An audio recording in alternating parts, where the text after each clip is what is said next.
bonjour ou bonsoir, j'espère que vous vous portez bien. Aujourd'hui, nous nous retrouvons ensemble pour découvrir une autre nouvelle d'Agatha Christie. Cette histoire s'intitule Le point de non-retour. Claire Halliwell descendit le court sentier qui menait de la porte de son cottage à la barrière du jardin.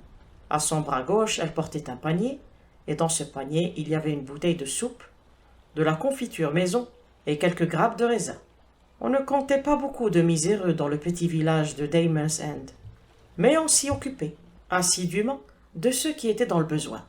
Et Claire était l'une des plus actives aides sociales de la paroisse.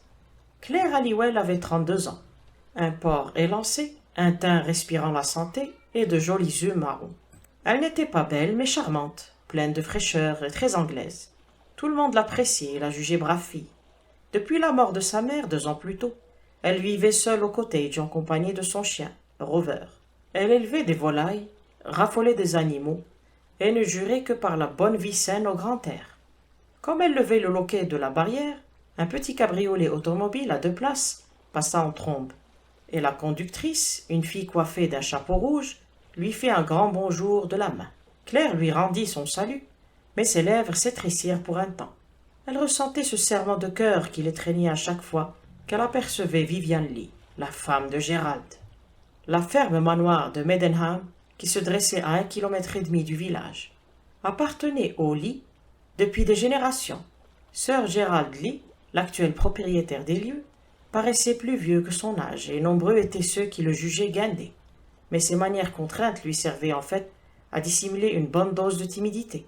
Enfant, Claire et lui avaient joué ensemble. Par la suite, ils étaient devenus amis, et des liens plus étroits et plus tendres avaient été secrètement espérés par beaucoup, y compris, on peut bien l'avouer, par Claire elle-même. Rien ne pressait, bien sûr, mais un jour, elle avait gardé ça dans un coin de sa tête. Un jour, et puis soudain, il y avait tout juste 1 an, le village dans son entier avait été sidéré par l'annonce du mariage de Sir Gérald avec une Miss Harper, une femme dont personne n'avait jamais entendu parler. La nouvelle Lady Leigh n'avait pas été populaire d'emblée dans l'agglomération. Elle ne s'intéressait pas le moins du monde aux affaires communales, baillait à la chasse et abominait campagnes et activités de plein air. Plus d'une bonne âme branlait du chef en se demandant comment ça finirait. Il n'était cependant pas sorcier de comprendre d'où était née la foucade de Sir Gérald. Viviane était une beauté, petite, menue, espiègle, avec des cheveux d'or rouge qui frisotaient de façon ravissante sur ses mignonnes oreilles, et d'immenses prunelles violettes capables de décrocher des œillades assassines, comme si de leur vie, elle n'avait jamais su faire que cela. Elle était l'absolu contraire de Claire Halliwell. Gérald Leigh, dans sa bien masculine grandeur, avait tenu à ce que sa femme et Claire deviennent les meilleures amies du monde. C'est ainsi que Claire était souvent priée à dîner à la ferme, et que Viviane se livrait à une débauche de démonstrations d'affectueuse tendresse, ou qu'elles viennent à se rencontrer, d'où son joyeux salut de ce matin. Claire se mit en route et s'en fut accomplir son devoir. Le pasteur visitait lui aussi le devoir en question, une vieille dame, et Claire et lui parcoururent quelques centaines de mètres de concert sur le chemin du retour avant que leurs routes ne se séparent. Sur le point de se quitter, ils s'immobilisèrent 1 minute, le temps d'évoquer les derniers tracas paroissiaux. Jones a repiqué à la bouteille. J'en ai bien peur, déplora le pasteur. Et moi qui espérais tant. Après qu'il eut spontanément juré de son propre chef qu'il allait respecter son vœu de tempérance. C'est écœurant, décréta Claire tranchante. C'est ce qu'il nous semble, minimisa M. Wilmot. Mais ne perdons pas de vue qu'il nous est très malcommode de nous mettre à sa place et de mesurer la violence de ses tentations. L'envie de boire est certes inexplicable, mais nous avons tous à subir nos tentations personnelles. Aussi devrions-nous être à même de comprendre. Oui, peut-être bien, hasarda-t-elle dubitative. Le pasteur l'examina avec attention. Certains d'entre nous ont la bonne fortune de n'être que fort peu tentés, dit-il avec douceur. Mais même ceux-là, leur heure viendra. Prenez garde et priez, je vous le dis, afin de ne connaître point la tentation. Sur quoi, lui souhaitant le bonjour, il s'éloigna d'un pas vif. Claire poursuivit pensivement son chemin, et bientôt se cogna presque dans Sir Gérald Leigh. « Salut Claire, j'espérais bien tomber sur toi. Tu m'as l'air en pleine forme, comme tu as des couleurs. » Les couleurs n'étaient pas là une minute plus tôt. Lee poursuivit. Comme je te le disais, j'espérais tomber sur toi. Viviane a dû se précipiter à Bournemouth pour le week-end. Sa mère n'est pas bien. Peux-tu dîner avec nous mardi au lieu de ce soir? Oh, bien sûr, mardi m'ira tout aussi bien. Alors c'est réglé, formidable. Il faut que je me grouille. Claire rentra chez elle pour y trouver sa fidèle domestique, plantée sur le pas de la porte. Ah, vous voilà, miss. Quel tintouin. On nous a ramené Rover à la maison. Il était sorti tout seul ce matin, et une voiture l'a pas loupé et lui a passé en plein dessus. Claire se précipita aux côtés de son chien. Elle adorait les animaux, et Rover était son préféré. Elle lui palpa les membres un par un, et lui explora ensuite le corps tout entier. Il gémit à une ou deux reprises, et il lui lécha la main. S'il a une blessure sérieuse, elle est interne, diagnostiqua-t-elle enfin. Aucun os ne paraît brisé. Est-ce qu'on ne demanderait pas au veto de venir le voir, miss? Claire secoua la tête. Elle n'avait guère confiance dans le vétérinaire local. On va attendre jusqu'à demain. Il n'a pas l'air de souffrir outre mesure. Et ses gencives ont une bonne couleur, ce qui tendrait à prouver qu'il n'y a pas de grosse hémorragie interne. Demain, si sa mine ne me revient pas, je l'emmènerai en voiture à Skippington et je demanderai à Reeves de l'examiner. C'est de loin le meilleur. Le lendemain, Rover semblait plus affaibli et Claire mit son projet à exécution. La petite ville de Skippington était distante d'une bonne 60aine de kilomètres, ce qui représentait une longue trotte. Mais la réputation de Reeves, le vétérinaire du lieu, s'étendait bien plus loin encore. Il diagnostiqua quelques lésions internes, mais laissa entrevoir de bonnes chances de rétablissement. Et Claire s'en fut très soulagée de confier Rover à ses bons soins. Il n'y avait qu'un unique hôtel sans prétention à Skippington, les Armes du comté. La région étant peu renommée pour la chasse, et la ville située à l'écart des grands axes de communication, il était essentiellement fréquenté par des voyageurs de commerce. Le déjeuner n'y étant pas servi avant 13 heures, et comme il s'en fallait encore de quelques minutes, Claire s'amusa à parcourir les inscriptions d'arrivée dans le registre ouvert des visiteurs. Soudain, elle ne put étouffer une légère exclamation. Pas de doute, avec ses boucles, ses entrelacs, ses fioritures, elle la connaissait, cette écriture. Elle l'avait toujours trouvée identifiable entre mille. Même maintenant, elle aurait pu jurer, mais bien évidemment, c'était tout ce qu'il y a d'impossible. Viviane Lee était à Bournemouth. L'inscription elle-même prouvait que c'était impossible. Monsieur et Madame Cyril Brown, Londres. Elle ne pouvait malgré tout s'empêcher de revenir sans cesse à cette écriture tarabiscotée, et dans un élan qu'elle ne parvint pas à analyser, elle interrogea à brûle-pourpoint le réceptionniste. « Madame Cyril Brown, je me demande s'il s'agit bien de celle que je connais. Une petite personne toute menue, des cheveux noirs tirant sur le roux, jolie comme un cœur. Elle est arrivée dans un cabriolet rouge à 2 places. Un cabriolet Peugeot, je crois bien. C'était donc bien ça. Une telle coïncidence aurait été trop extravagante. Comme en un rêve, elle entendit la femme poursuivre. Ils étaient déjà venus passer le week-end, il y a de ça un bon mois, et l'endroit leur a tellement plu que les voilà de retour, des mariés de fraîche date, que ça ne m'étonnerait pas. Claire s'entendit articuler. « Merci, je ne crois pas qu'il puisse s'agir de mon ami. » Sa voix sonnait différemment, comme si elle appartenait à quelqu'un d'autre. Et bientôt, alors qu'attablée dans la salle du restaurant, elle mangeait à petites bouchées une tranche de rôti froid. Son cerveau en ébullition devint un champ de bataille, où s'affrontèrent pensées et émotions contradictoires. Le doute n'était plus de saison. Elle avait d'ailleurs parfaitement jaugé Viviane dès leur première rencontre. C'était bien d'elle. Elle se demanda vaguement qui pouvait être l'homme, quelqu'un que Viviane connaissait d'avant son mariage, plus que probable. Mais quelle importance! Ce qui comptait, c'était Gérald. Qu'allait-elle faire à propos de Gérald? Il fallait qu'il sache. Pas de doute, il fallait qu'il sache. Il en allait manifestement de son devoir de le mettre au courant. Le secret de Viviane, elle l'avait découvert par accident, mais elle devait mettre Gérald au courant des faits sans perdre un instant. Elle était l'amie de Gérald, pas celle de Viviane, mais elle se sentait néanmoins mal à l'aise. Sa conscience n'était pas en repos. À première vue, son raisonnement était bon, mais devoir et sentiment semblaient s'accorder de manière par trop équivoque. Il lui fallait bien admettre qu'elle détestait Viviane. À côté de ça, si Gérald Lee divorçait, et elle ne doutait pas un instant que ce soit exactement ce qu'il ferait, c'était un homme possédé par une si fanatique conception de l'honneur, alors la voie serait libre pour qu'il lui revienne. À envisager la situation sous cet angle, la nausée lui vint. La démarche lui parut tout à la fois ignoble et lamentablement cousu de fil blanc. L'élément personnel entrait par trop en ligne de compte. Elle ne pouvait juger de la pureté de ses intentions. Claire était au premier chef une femme dotée d'élévation d'esprit et d'une conscience exigeante, et elle luttait maintenant de toutes ses forces afin de déterminer où résidait son devoir. Elle souhaitait, comme elle avait toujours souhaité, agir dans le bon sens. Qu'est-ce qui, dans le cas particulier, était bien? Qu'est-ce qui était mal? Par un pur effet du hasard, des faits avaient été portés à sa connaissance. Ils affectaient au plus profond l'homme qu'elle aimait et la femme qu'elle détestait. Et, oui, autant faire preuve de franchise, dont elle était maladivement jalouse. Or, cette femme, elle était désormais en mesure de provoquer sa perte. Mais était-elle fondée à le faire? Claire s'était toujours tenue à l'écart des scandales qui font partie intégrante de l'existence villageoise, et elle était horrifiée à l'idée de ressembler maintenant à ces goules humaines qu'elle avait tout le temps fait profession de mépriser. Brusquement, les mots prononcés la veille par le pasteur lui revinrent à l'esprit. Mais même à ceux-là, leur heure viendra. Était-ce son heure, sa tentation? Une tentation qui se serait insidieusement travestie en devoir? Elle était Claire Halliwell, bonne chrétienne chérissant son prochain et voulant du bien à tous les hommes et à toutes les femmes. Si elle devait mettre Gérald au courant, il faudrait qu'elle soit au préalable bien sûre de n'être guidée que par des sentiments altruistes. Dans l'immédiat, elle ne lui dirait rien. Elle régla l'addition de son déjeuner et prit le chemin du retour, l'esprit débarrassé d'un poids insupportable.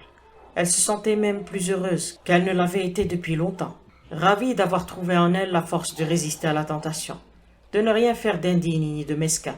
L'espace d'un instant, il lui vint le soupçon qu'un sentiment de puissance était peut-être à l'origine de sa soudaine humeur folâtre, mais elle balaya cette idée jugée extravagante. Le mardi soir, elle s'était encore fortifiée dans sa résolution. La révélation ne saurait passer par elle. Elle devait garder le silence. L'amour secret qu'elle portait à Gérald interdisait tout discours. Comportement intantiné et magnanime, peut-être en effet, mais c'était le seul qu'elle estima possible. Elle arriva à la ferme dans sa petite voiture. Le chauffeur de sir Gérald la guettait depuis le seuil de la grande porte, afin de conduire l'auto au garage quand elle en serait descendue. Car la soirée était humide. Il venait de démarrer quand Claire se rappela les quelques livres empruntés qu'elle avait apportés avec elle, pour les rendre. Elle le héla, mais il ne l'entendit pas, et le majordome courut après la voiture. Et c'est ainsi que, pendant une longue minute, Claire se retrouva seule dans le hall, à 2 pas de la porte du salon, que le majordome avait tout juste entrebâillé, dans l'intention de l'annoncer. Ceux qui se trouvaient dans la pièce ignoraient toutefois sa présence, et il advint que la voix piaillarde de Viviane, pas vraiment une voix de femme du monde, sonna claire et distincte. « Oh, nous n'attendons plus que Claire Halliwell.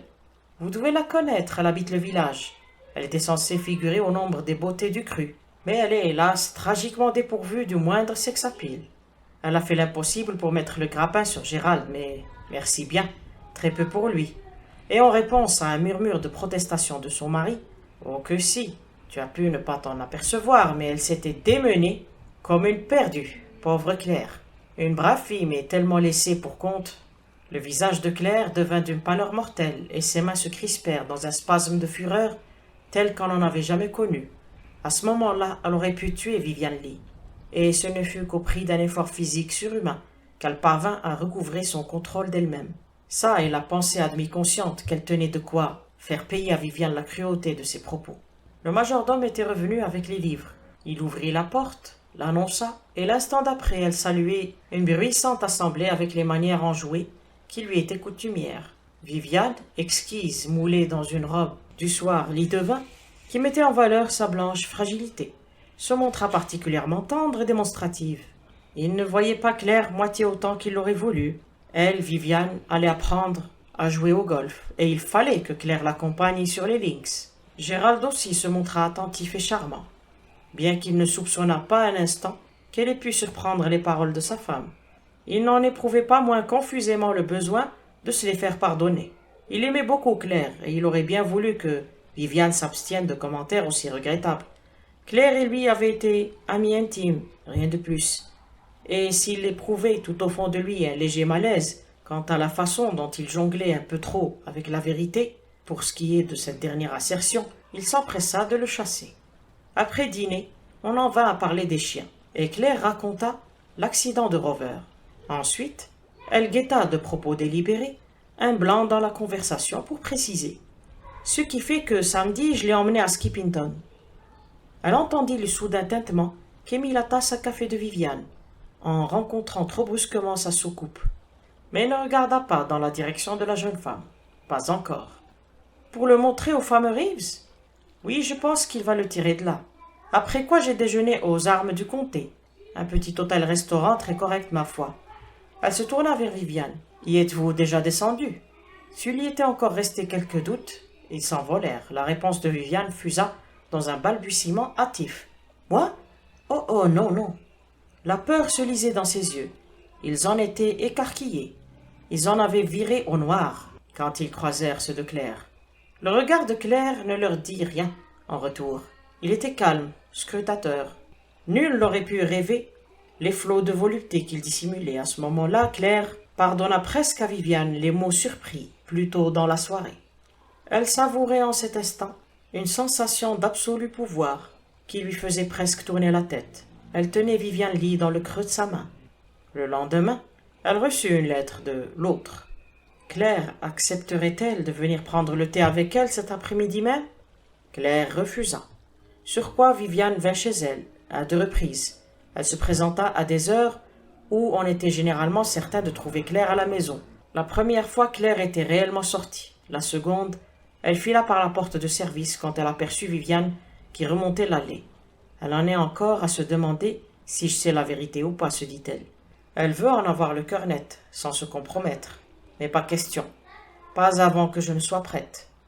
Claire ne savait pas elle-même au juste ce qu'elle attendait. Elle avait décidé de garder le silence. C'était la seule conduite loyale et honorable, en se remémorant l'extrême provocation à laquelle elle avait été soumise. Elle se sentit d'ailleurs pousser une auréole supplémentaire de vertu. Après avoir découvert la façon dont Viviane parlait d'elle derrière son dos, une âme moins bien trempée, estima-t-elle, aurait fort bien pu renoncer à ses bonnes résolutions. Elle se rendit 2 fois au culte ce dimanche-là. D'abord à la messe basse du matin, dont elle sortit fortifiée et plus détachée encore des vicissitudes de ce monde. Aucune considération personnelle ne devait peser sur ses décisions. Rien de laid, rien de mesquin. Elle y retourna ensuite pour l'office du jour. M. Wilmot y prêcha sur le thème de la fameuse prière du pharisien. Il esquissa à grands traits la vie de cet homme, un homme de bien, pilier de son église. Puis il décrivit les progrès de la lente et insidieuse gangrène que le péché d'orgueil avait instillé dans son esprit et qui lui avait coûté le salut de son âme. Claire ne l'écoutait que d'une oreille distraite. Viviane trônait dans l'immense banc d'œuvres de la famille Lee, et Claire savait d'instinct que l'autre comptait bien la coincer à la sortie. Ce qui ne manqua pas d'arriver. Viviane se cramponna à Claire, la raccompagna jusqu'à chez elle, lui demanda si elle pouvait entrer. Claire y consentit. Elles s'installèrent dans le petit salon du cottage, illuminé de fleurs à l'ancienne. Le discours de Viviane fut décousu et son débit saccadé.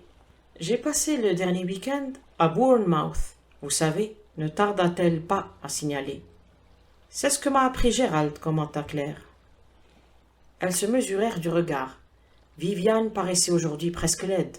Son visage arborait une expression âpre et calculatrice qui le privait de beaucoup de son charme. « Quand vous êtes allé à Skippington, commença Viviane. « Quand je suis allée à Skippington ?» répéta courtoisement Claire en écho. « Vous avez évoqué je ne sais quel petit hôtel qui se trouve là-bas. »« Les Armes du Comté ?»« Oui, vous ne le connaissez pas, m'avez-vous dit. »« J'y suis descendue une fois. »« Oh !» Elle n'avait plus qu'à attendre sans même lever le petit doigt. Viviane était bien incapable d'affronter la moindre difficulté. D'ailleurs, elle craquait déjà. Se penchant en avant, elle se mit à récriminer avec véhémence. « Vous ne m'aimez pas. Vous ne m'avez jamais aimé. Vous m'avez toujours haï. Et maintenant, ça vous amuse de jouer avec moi, au chat et à la souris. Vous êtes cruel. Cruel. C'est pour ça que j'ai peur de vous. Parce qu'au fond, tout au fond de vous, vous êtes cruel. »« Vraiment, Viviane ?» s'offusqua Claire cassante. « Vous êtes au courant, n'est-ce pas ? » ?»« Oui, je le vois bien, vous l'étiez l'autre soir, quand vous avez parlé de Skippington. Vous l'avez découvert, Dieu sait comment. Bon, eh bien, moi, ce que je veux savoir, c'est ce que vous comptez faire. » Qu'est-ce que vous comptez faire? Claire laissa passer 1 minute sans répondre et Viviane sauta sur ses pieds. Qu'est-ce que vous comptez faire? Il faut que je le sache. Vous n'allez pas nier maintenant que vous êtes au courant de tout.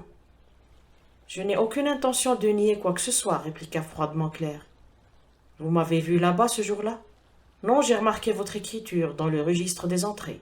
Monsieur et Madame Cyril Braun. Viviane rougit violemment.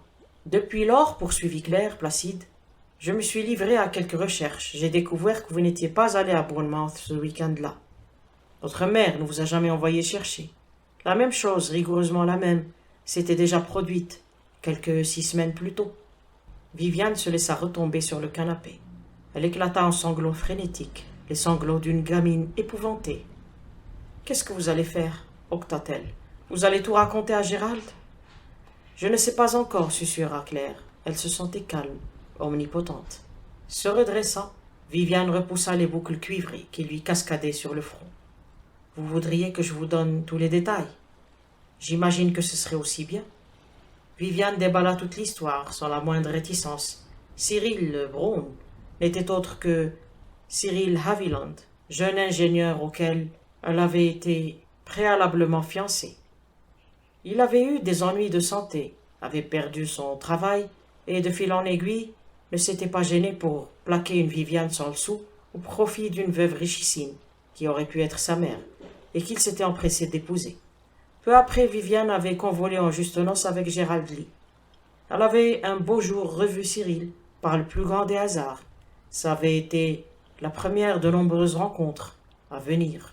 Épaulé par l'argent de sa femme, Cyril entamait une carrière prometteuse et était en train de devenir un personnage en vue. C'était une histoire sordide, une histoire d'étreinte clandestine, de liaisons abjectes et de mensonges sans fin.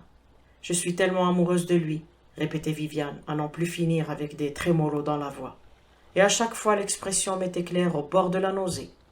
À la fin des fins, l'haletante chronique arriva à son terme, et Viviane bredouilla un piteux « Alors, ce que sont mes intentions, traduisit Claire, je ne saurais vous dire, il me faut le temps de la réflexion. Vous n'allez pas me dénoncer à Gérald. Mon devoir consiste peut-être à le faire. Non, non. La voix de Viviane se mua en glapissement hystérique. Il va vouloir divorcer, il ne voudra rien entendre. Il obtiendra des preuves de cet hôtel, et Cyril sera montré du doigt. Et alors là, sa femme aussi demandera le divorce. Tout va être fichu, anéanti, sa carrière, sa santé. Il va se retrouver sans le sou. Il ne me le pardonnera jamais. Jamais. Si je puis me permettre, opina Claire, votre Cyril ne me dit rien qui vaille. Viviane n'en avait cure. Je vous dis qu'il va me haïr. Me haïr. Et ça, je ne pourrai pas le supporter. Ne dites rien à Gérald. Je ferai tout ce que vous voudrez. Mais ne dites rien à Gérald. Je ne saurais prendre de décision précipitée, déclara gravement Claire. Je ne peux rien vous promettre de but en blanc. En attendant, Cyril et vous ne devez plus vous revoir. Non, non, c'est entendu, je vous le jure. Quand j'aurai déterminé la juste solution du problème, promit Claire, je vous la ferai connaître. Ayant dit, elle se leva, et Viviane se glissa hors de la maison furtive, tassée sur elle-même, et jetant des regards en arrière par-dessus son épaule. Restée seule, Claire fronça les narines, de dégoût. Une écœurante affaire de coucherie. Viviane respecterait-elle sa promesse de ne pas revoir Cyril? Probablement pas. Elle avait la chair faible. Elle était pourrie jusqu'à la moelle. Cet après-midi-là, Claire sortit faire une longue promenade à pied. Un sentier menait vers les Downs. Ces escarpements de craie tapissés d'herbes rases et qui se terminent en falaise dans la Manche. Sur la gauche, les vertes collines s'abaissaient en doux vallonnements avant de s'achever sur un à pic au pied, duquel battaient les vagues, très loin en dessous, tandis que le sentier serpentait toujours plus haut. Cette promenade était localement connue sous le nom des Hauts de non-retour, et si elle n'était guère dangereuse pour qui s'en tenait au sentier, elle en était tout autrement pour les imprudents qui se risquaient à s'en écarter. Ces moelleuses ondulations de terrain étaient traîtresses. Claire y avait un jour perdu un chien. L'animal s'était mis à courir dans l'herbe tendre quand, emporté soudain par la vitesse acquise et atteignant ainsi le point de non-retour qui avait valu son nom à l'endroit, il avait basculé par-dessus l'extrême bord de la falaise pour aller s'écraser, le corps déchiqueté, sur les rochers acérés en contrebas. L'après-midi était beau et le ciel limpide. Des profondeurs montait le clapotis des vagues, engourdissant murmure. Claire s'assit sur l'herbe rase et contempla l'eau bleue à perte de vue. Il fallait qu'elle parvienne à une décision. Que comptait-elle faire au juste? L'écœurement la prenait quand elle pensait à Viviane. Comme cette fille s'était aplatie, avec quelle abjection elle avait courbé l'échine.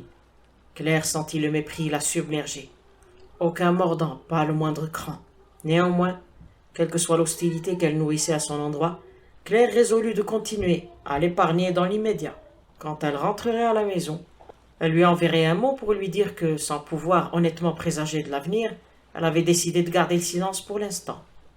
La vie à Damer's End suivit cependant plus ou moins son cours. Il fut noté dans les sphères villageoises que Lady Lee ne semblait pas au meilleur de sa forme. Claire Halliwell en contrepartie s'épanouissait.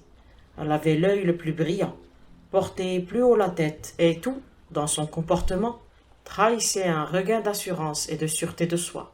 Lady Lee et elle se rencontraient souvent, et on nota qu'en ces occasions la jeune femme accordait aux moindres propos de son aînée une attention flatteuse. Parfois Miss Halliwell se laissait aller à des remarques qui semblaient quelque peu incongrues à d'aucuns, ne serait-ce qu'en raison de leur totale absence de rapport avec la conversation du moment. C'était ainsi qu'il lui arrivait de déclarer sans crier gare qu'elle avait tout récemment changé d'avis sur bien des sujets, et qu'il était curieux de constater combien d'infimes détails étaient susceptibles de vous faire réviser du tout au tout certains points de vue. Ou bien encore que l'on n'avait que trop tendance à céder à la pitié, et qu'il serait souvent urgent d'y remédier. Quand elle se livrait à ce genre d'aphorisme, elle regardait en général Lady Lee d'un drôle d'air, et cette dernière verdissait soudain, et semblait au supplice. Mais au rythme de l'année qui s'écoulait, ce duel affleuré, moucheté, perdit de son intérêt. Claire continuait à faire les mêmes remarques, mais Lady Lee en semblait de moins en moins affectée. Elle se mit à recouvrer joliesse et bonne humeur. Ses manières enjouées de naguère lui revinrent. Un matin, qu'elle sortait promener son chien, Claire rencontra Gérald dans un chemin creux. L'épagnol de Noblio fraternisa avec Rover, tandis que son maître bavardait avec Claire. « Au courant de nos projets, s'écria-t-il avec entrain. J'imagine que Viviane t'a annoncé la nouvelle. » « Quel genre de nouvelle? Viviane ne m'a parlé d'aucun projet en particulier. Nous partons pour l'étranger pour 1 an, peut-être davantage. Viviane en a sa claque de la cambrousse. Elle n'a d'ailleurs jamais aimé ça, tu le sais. » Il soupira et l'espace d'un moment parut découragé. Gérald Lee avait toujours été très fier de sa demeure et de son domaine. Quoi qu'il en soit, je lui ai promis le changement. J'ai loué une villa près d'Alger, un endroit de rêve à ce qu'il paraît. Il eut un rire un peu contraint. Une seconde lune de miel, n'est-ce pas? Pendant une bonne minute, Claire fut incapable d'articuler un mot. Quelque chose semblait lui monter dans la gorge, au point de l'étouffer. Elle voyait comme si elle y était, les murs blancs de la villa, les orangers. Elle humait les suaves effluves embaumés du Grand Sud. Une seconde lune de miel, ils allaient lui échapper. Viviane ne croyait plus à ces menaces. Elle s'en allait au loin, gaie, insouciante, heureuse. Claire entendit sa propre voix, certes un peu rauque, prononcer les mots qui convenaient. Quelle merveilleuse idée! Comme elle les enviait! Fort opportunément, Rover et l'Épagnol choisirent d'un commun accord ce moment précis pour décider d'une brouille. Dans l'échauffourée qui s'ensuivit, toute conversation plus avant était hors de question.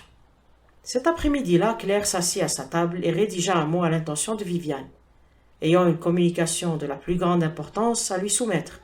Elle lui demandait de la retrouver le lendemain même sur les hauts de non-retour. Le matin suivant se leva radieux et sans nuage. Claire escalada d'un cœur léger le raidillon qui menait à non-retour. Quelle journée idéale! Elle était heureuse de sa décision de dire au grand jour ce qu'elle avait à dire, en pleine nature sous le soleil bleu, plutôt que dans son petit salon privé. Elle était navrée pour Viviane, sincèrement navrée, mais il fallait en passer par là. Elle aperçut un point jaune, on aurait dit aller savoir quelle fleur sur le talus, un peu plus haut, en amont du sentier. Quand elle s'en approcha, la fleur se mua d'elle-même en silhouette recroquevillée de Viviane, vêtue d'une petite robe de tricot jaune, assise sur l'herbe rase, les genoux serrés entre ses mains crispées. « Bonjour !» s'exclama Claire. « Il fait un temps splendide, non, ce matin ?»« Ah bon ?» riposta Viviane. « Je n'avais pas remarqué. Qu'est-ce que vous vouliez me communiquer ?» Claire se laissa choir sur l'herbe à côté d'elle. Je suis hors d'haleine, s'excusa-t-elle. C'est une vraie grimpette par ce soleil pour arriver jusqu'ici. Allez vous faire voir, lança Viviane dans un hurlement sauvage. Pourquoi ne pouvez-vous pas vider votre sac, espèce de sale garce mielleuse, au lieu de me faire rôtir comme ça à petit feu? Claire parut atterrée et Viviane s'empressa de se rétracter. Je ne pensais pas ce que je viens de dire. Je suis désolée, Claire. Je vous jure que je suis désolée. Ce qu'il y a, c'est que j'ai les nerfs en capilotade et que vous voir vous asseoir ici et me parler de la topographie et du temps, eh bien, ça m'a fait sortir de mes gonds. Vous finirez par sombrer dans la dépression si vous ne prenez pas garde, répliqua Claire glaciale. Viviane eut un rire bref. Par perdre pied? Par atteindre le point de non-retour? Non, ce n'est pas mon genre. Je ne deviendrai jamais timbré. Seulement maintenant, dites-moi, qu'est-ce que c'est que tout ce micmac? Silencieuse un moment, Claire se mit enfin à parler en regardant non pas Viviane, mais obstinément la mer au loin. J'ai estimé à tout prendre honnête de vous prévenir que je ne saurais garder plus longtemps le silence au sujet de ce qui s'est passé l'an dernier. Vous voulez dire que vous comptez aller débiter toute l'histoire à Gérald? À moins que vous ne passiez aux aveux vous-même, ce qui serait de très loin la meilleure solution. Viviane partit d'un petit rire grinçant. Vous savez très bien que je n'aurai jamais le cran de faire ça. Claire ne réfuta pas cette assertion. Elle avait déjà eu par le passé la preuve de l'irrémédiable couardise de Viviane. Ce serait de très loin la meilleure solution, répéta-t-elle néanmoins. Là encore Viviane laissa échapper son affreux petit rire. C'est votre précieuse conscience, j'imagine, qui vous dicte votre conduite, railla-t-elle. Je conçois qu'à vous, la chose puisse être incongrue, riposta Claire olympienne, mais c'est honnêtement bien le cas. Le visage blanc comme un linge, Viviane se pencha pour mieux observer les traits de son adversaire. Seigneur Dieu, s'exclama-t-elle stupéfaite, mais c'est que par-dessus le marché, vous croyez réellement ce que vous dites. Vous êtes bel et bien persuadé que c'est la raison. C'est la raison. Alors là, absolument pas. Si c'était le cas, vous auriez lâché le morceau plus tôt. Il y a de cela très longtemps. Pourquoi ne l'avez-vous pas fait tout de suite? Non, ne répondez pas, je vais vous le dire. Parce que vous avez pris beaucoup plus de plaisir à garder cette épée de Damoclès au-dessus de ma tête. Voilà pourquoi. Vous avez aimé ça, me tenir sur les charbons ardents, me mettre au supplice et m'humilier. Vous m'avez dit des horreurs, rien que pour me tourmenter, et ne jamais me laisser une minute de répit. Et ça a marché pendant un bon moment, jusqu'à ce que je finisse par m'habituer. Vous en êtes venu à vous sentir en sécurité, grinça Claire. Vous vous en étiez rendu compte, pas vrai? Mais ça ne vous avait quand même pas empêché de camper sur vos positions, de continuer à jouir de votre sentiment de puissance. Seulement tout à coup, nous nous en allions, nous vous échappions. Peut-être même parviendrons-nous à être heureux, et ça, vous ne pouviez pas l'encaisser. Du coup, voilà votre conscience si commode qui se réveille. Elle s'interrompit haletante. Je ne saurais vous empêcher de débiter des extravagances, commenta Claire, toujours avec le même calme et la même hauteur. Mais je peux vous assurer que rien de tout cela n'est vrai. Viviane lui fit soudain face et la prit par la main. Claire, pour l'amour de Dieu, j'ai tenu parole. J'ai fait ce que vous m'aviez dit. Je n'ai pas revu Cyril, je vous le jure. Ça n'a rien à voir avec l'affaire. Claire, ne connaissez-vous pas la pitié, l'indulgence? Je vais me traîner à vos pieds. Dites-le vous-même à Gérald, si vous le faites, il est possible qu'il vous pardonne. Viviane eut un rire de mépris. Vous connaissez Gérald mieux que ça. Il va devenir enragé, vouloir se venger. Il va m'en faire baver, jouer des tours de cochon à Cyril. Et c'est surtout ça que je ne peux pas supporter. Écoutez Claire, il est en train de si bien réussir. Il a inventé un truc, la mécanique, c'est du chinois pour moi. Mais il se peut que ça fasse un triomphe. Il en est à la mise au point, grâce à l'argent de sa femme, bien sûr. Mais elle est soupçonneuse, jalouse. Si elle découvre ça, et c'est ce qui se passera la minute où Gérald démarrera une procédure en divorce. Elle lâchera Cyril, elle laissera choir. Lui, son travail, tout. Cyril sera un homme fini. Je ne songe pas un instant à Cyril, dit Claire, je pense à Gérald. Pourquoi ne vous souciez-vous pas aussi un peu de lui? Gérald? Je m'en soucie comme... Elle fit claquer ses doigts. Voilà comment je me soucie de Gérald. Et je ne m'en suis jamais soucié plus que ça. Au point où nous en sommes, autant dire la vérité. Mais pour Cyril, oui, je me mettrai en quatre. Je suis une moins que rien, d'accord, et je veux bien admettre qu'il ne vaut guère mieux que moi. Mais ce que j'éprouve pour lui, ça, c'est quelque chose. S'il le fallait, je serais prête à mourir pour lui. Vous m'entendez? À mourir pour lui. De belles paroles, oui, ricana Claire. Vous croyez que je ne pense pas à ce que je dis? Écoutez, si vous continuez avec vos manigances abjectes, je me tuerai, plutôt que de voir Cyril mêlé à une histoire et acculé au désastre. Claire ne se montra guère impressionnée. Vous ne me croyez pas, haleta Viviane. Mettre fin à ces jours exige une bonne dose de courage. Viviane vacilla comme si elle avait été frappée. Là, vous avez mis le doigt sur la plaie. Non, je n'ai rien dans le ventre. S'il y avait un moyen facile. Il existe le moyen facile et vous l'avez devant vous, ronronna Claire. Vous n'avez qu'à dévaler tout droit cette pente en courant. Ce sera terminé en moins de 2. Rappelez-vous le gamin, l'an passé. Oui, acquiesça pensivement Viviane. Ce serait facile. Tout ce qu'il y a de plus facile. Pour celui qui aurait réellement envie de... Claire se tordit de rire. Viviane trouva encore la force de faire front. Vidons l'abcès une bonne fois pour toutes. Ne vous rendez-vous donc pas compte qu'après être resté bouche cousue comme vous l'avez fait pendant 1 an, vous n'avez plus aucun droit de revenir sur la question? Je ne reverrai plus jamais Cyril. Je serai une bonne épouse pour Gérald, je vous le jure. Ou alors préférez-vous que je m'efface et que je ne le voie plus jamais, lui non plus? À vous de choisir, Claire, Claire se leva. Je vous conseille d'aller dire vous-même la vérité à votre époux, ou sinon, c'est moi qui le ferai. Je vois, murmura Viviane dans un souffle. Que voulez-vous? Je ne peux pas supporter que Cyril ait à souffrir. Elle se leva à son tour, resta un moment figée comme pour peser le pour et le contre, puis descendit en courant d'un pas léger jusqu'au sentier. Mais là, au lieu de s'y arrêter, elle le traversa et se mit à dévaler la pente. Elle tourna une fois à demi la tête, le temps d'adresser gaiement à Claire un grand adieu de la main. Puis, tout aussi gaiement, elle reprit sa course légère, aérienne, comme peut courir un enfant, jusqu'à disparaître à la vue. Claire en demeura pétrifiée, et soudain elle entendit des cris, des hurlements, des gens qui s'égosillaient, puis le silence. Faisant bien attention où elle mettait les pieds, elle redescendit avec raideur jusqu'au sentier. 100 de mètres en contrebas, des promeneurs en groupe qui en avaient entrepris l'escalade s'étaient immobilisés, les yeux agrandis par l'horreur. Ils désignaient du bras un point. Claire courut les rejoindre. « Oui, miss, quelqu'un est tombé du haut de la falaise. 2 hommes viennent de descendre pour aller voir. » Elle attendit. Le fit-elle 1 heure, une éternité, ou seulement quelques minutes? Un homme grimpait avec peine, le raidillon. C'était le pasteur, en manche de chemise. Sa veste avait servi à recouvrir ce qui s'était écrasé en bas. « C'est horrible, dit-il, le visage blanc comme la craie. Dieu merci, la mort a dû être instantanée. » Apercevant Claire, il la rejoignit. « Ce doit être pour vous un choc effroyable. Vous vous promeniez ensemble, d'après ce que j'ai compris. » Claire s'entendit répondre comme un automate. « Oui, elle venait juste de se quitter. Non, le comportement de Lady Lee avait été jusque-là absolument normal. L'un des membres du groupe intervint pour signaler que la jeune femme riait et faisait de grands signes de la main. Cet endroit était terriblement dangereux. Il devrait y avoir une rambarde tout au long du sentier.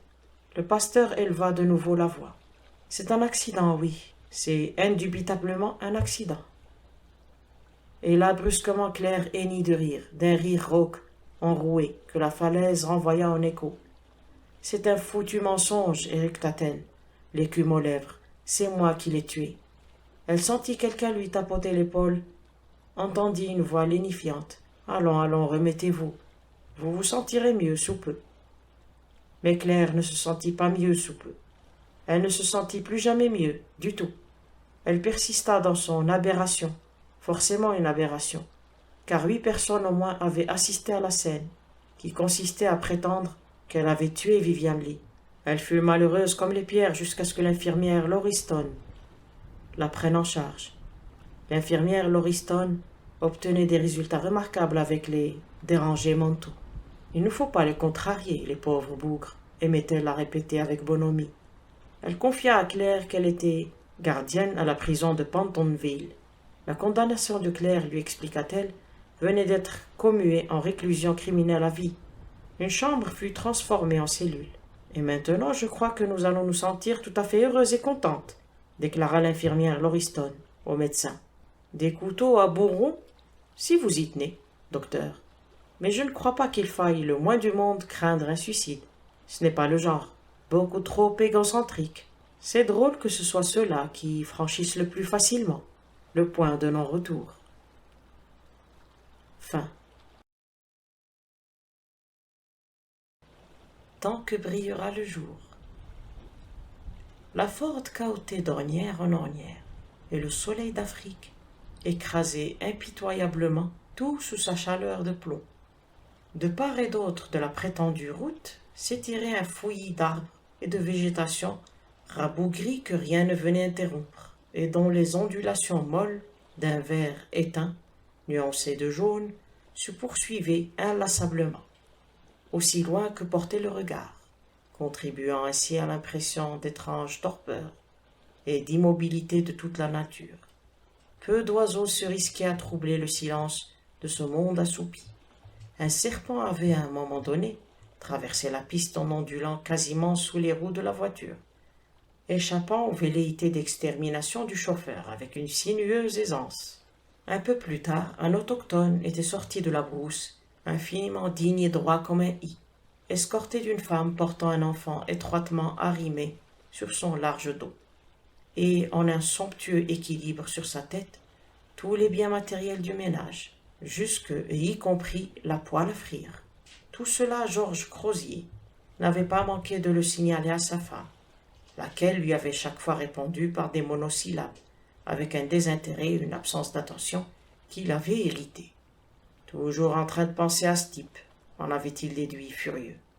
C'était en ces termes qu'il avait l'habitude de faire, à part lui, allusion au premier mari de Dièdre Crozier, tué dès la première année de la Grande Guerre, tué, qui plus est, au cours de la campagne contre les Allemands, qui occupaient alors le sud-ouest africain. Bah, c'était sans doute naturel qu'elle le fasse. Il lui jeta un regard à la dérobée, contempla sa blondeur, la douceur de sa joue, sa blancheur délicatement relevée de rose, s'attarda sur les rondeurs de sa silhouette, nettement plus ronde, à n'en pas douter, qu'elle ne l'avait été en ces temps lointains où elle avait passivement autorisé à déclarer leurs fiançailles. Avant, dans l'effervescence et les premiers émois des hostilités, de brusquement l'envoyer sur les roses pour faire un mariage de guerre avec ce beau gosse mince et bronzé de Tim Nugent, dont elle venait de se toquer. Enfin bref, le gaillard était mort, valeureusement mort au champ d'honneur, et lui, Georges Crozier, avait fini par se marier avec la fille qu'il avait toujours voulu épouser. Elle l'aimait d'ailleurs bien, elle aussi. Comment n'aurait-il d'ailleurs pu aller autrement, alors qu'il était prêt à satisfaire ses moindres désirs et qu'il possédait, ce qui ne gâte rien, la fortune pour le faire. Il repensa, non sans complaisance, au dernier cadeau qu'il lui avait offert, à Kimberley, où, grâce à son amitié avec quelques-uns des directeurs de la De Beers, il avait été à même d'acheter un diamant qui, sans cela, ne se serait pas trouvé dans le marché. Une pierre non pas tant remarquable par sa taille que par sa couleur rare et exquise. Un ambre profond, presque vieil or. Un diamant comme on n'en trouve pas, un par siècle. Et la lueur dans ses yeux quand il lui avait donné. Les femmes sont toutes les mêmes, dès lors qu'il s'agit de diamants. L'obligation de se cramponner à deux mains pour éviter d'être éjecté ramena Georges Crozier à l'immédiate réalité. Mon Dieu, quelle guimbarde! Et quelle route! Vociféra-t-il pour la 25e fois sans doute, dans un élan de fureur pardonnable chez un homme qui possédait 2 Rolls-Royce et avait pour habitude de faire courir son écurie sur les grands axes routiers du monde civilisé. Et où diable perche cette fichue plantation de tabac d'ailleurs? Poursuivit-il rageur. Ça fait plus d'1 heure que nous avons quitté Bulawayo. Quelque part au fin fond de la Rhodésie, fit Dièdre d'un ton léger, entre 2 bonds involontaires dans les airs. Mais le chauffeur couleur café, sommé de fournir le renseignement, divulgua la réconfortante nouvelle selon laquelle ils atteindraient leur destination sitôt négocié le prochain virage de la piste. L'administrateur de la plantation, M. Walters, les attendait sous la véranda et les accueillit avec toutes les marques de déférence qu'imposait le rôle éminent de Georges Crozier au sein de l'Union Tobacco. Il leur présenta sa bru qui, à travers le hall sombre et frais, pilota Dièdre jusqu'à une chambre où elle pourrait ôter le voile avec lequel elle prenait toujours soin de se protéger, le teint lorsqu'elle montait en voiture, et tandis qu'elle défaisait ses épingles avec sa grâce habituelle, et en prenant son temps, ses yeux mesurèrent la laideur de cette pièce, nue blanchie à la chaux, pas trace ici de luxe, et Dièdre, qui aimait le confort, comme les chats aiment la crème, frissonna un peu. Au mur, un texte l'agressa. Que sert de conquérir le monde si c'est pour y perdre son âme? Apostrophait ainsi tout un chacun. Mais Dièdre, plaisamment consciente de ce que la question ne la concernait en rien, pivotait sur ses talons pour rebrousser chemin, à la suite de son guide timide et un peu porté sur la conversation. Elle nota chez la jeune femme, mais sans malice aucune, le pesant épanouissement des hanches et la robe de cotonnade bon marché qui ne l'avantageait pas. Et avec une lueur de satisfaction tranquille au fond des yeux, elle vérifia la divine, tout autant que coûteuse simplicité de son petit ensemble de lin blanc acheté à Paris. Les beaux vêtements, surtout quand c'était elle qui les portait, éveillaient toujours en elle la joie de l'artiste. Les deux hommes l'attendaient. Cela ne vous ennuiera pas de faire le tour de l'établissement avec nous, madame Crozier? Pas du tout, je n'ai jamais visité de manufacture de tabac. Ils sortirent cheminer dans la torpeur de l'après-midi rhodésien. Ici, vous avez les semis. Nous repiquons les jeunes plants à la demande et en fonction des besoins. Ce que vous voyez là, la voix de l'administrateur s'écoulait dans un bourdonnement monotone que seul venait interrompre le staccato tranchant des questions de son mari. Rendement, fiscalité locale, problèmes liés au travail des autochtones, elle cessa d'écouter. C'était ça la Rhodésie, c'était ça le pays que Tim avait adoré, et où ils devaient tous venir vivre ensemble une fois la guerre terminée. S'ils ne s'étaient pas fait tuer, comme toujours, révolte et rancœur la submergèrent à cette pensée. 2 pauvres petits mois, c'était tout ce à quoi ils avaient eu droit. 2 mois de bonheur, si tant est que ces souffrances et cette ivresse mêlée soient le bonheur. L'amour était-il toujours synonyme de bonheur? 1001 tourments ne torturaient-ils pas sans cesse un cœur amoureux? Elle avait certes vécu intensément au cours de cette brève période, mais y avait-elle un seul instant goûté à la sérénité, à la douceur de se laisser vivre, à la tranquille satisfaction de son sort que lui offrait son existence présente? Et pour la première fois, elle en vint à admettre, oh, bien sûr, tout en s'en défendant, que tout avait été peut-être pour le mieux. Je n'aurais pas aimé vivre ici. Je n'aurais sans doute pas été capable de rendre Tim heureux. J'aurais pu le décevoir. Georges est fou de moi et je l'aime beaucoup. Il se montre très généreux avec moi. C'est bien simple. Il suffit de regarder ce diamant qu'il m'a encore offert l'autre jour. Et rien qu'à y songer, elle sentit ses paupières s'abaisser un peu, sous le seul effet du plaisir. C'est ici que nous procédons à l'enfilage. Walters les précédait, dans un long hangar bas. D'énormes tas de feuilles vertes jonchaient le sol, et des boys, autochtones vêtus de blanc, accroupis tout autour, les saisissaient et les rejetaient d'une main preste, les assortissaient par taille et les enfilaient en guirlandes, au moyen d'aiguilles primitives sur de grandes longueurs de cordes. Ils travaillaient avec une joyeuse indolence, plaisantant entre eux et exhibant à chaque éclat de rire toute la blancheur de leurs dents. Maintenant, ici, dehors, ils quittèrent le hangar pour se retrouver en plein air, où les cordées de feuilles étaient suspendues pour sécher au soleil. Dièdre renifla délicatement pour en humer la douce fragrance, quasi imperceptible.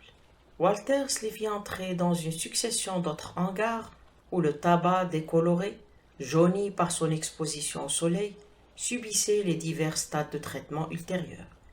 Il faisait sombre ici, au fur et à mesure qu'on avançait, avec au-dessus des têtes ces masses brunâtres frémissant dans les courants d'air et apparemment prêtes à tomber en poussière, pour peu qu'on les manipule avec brusquerie.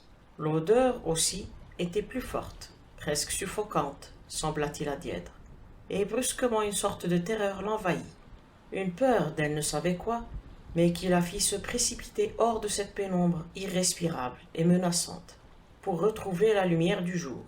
Crosier nota sa pâleur. « Qu'y a-t-il, ma chère? Vous ne vous sentez pas bien? Le soleil, sans doute. Mieux vaudrait pour vous ne pas nous suivre dans l'inspection des plantations, non ?»